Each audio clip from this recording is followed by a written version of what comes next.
Compounds having molecular formula C5H12O may be classified in. आता C5H12O म्हणजे काय? Suppose आपण एखाद्याचं स्ट्रक्चर काढलं जनरल, फर्स्ट वन काय असू शकतो हा CnH2n+2 कारण कार्बनची डबल +2 म्हणजे किती झाले? 5+5 म्हणजे 10 झाले, +2 म्हणजे 12 झाले आणि एक काय इथं दिसतोय आपला ऑक्सिजन. हा त्याचा जनरल फॉर्म्युला आहे. आता CnH2n+2O हा जनरल फॉर्म्युला हा कोणाचा असतो?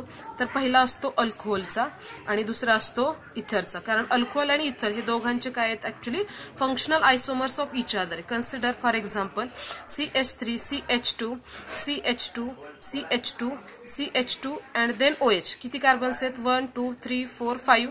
Hydrogens 3+2 5, 6, 7, 8, 9, 10, 11 and 12. म्हणजे ऑब्व्हियसली हा काय असणार आहे? C5H12O.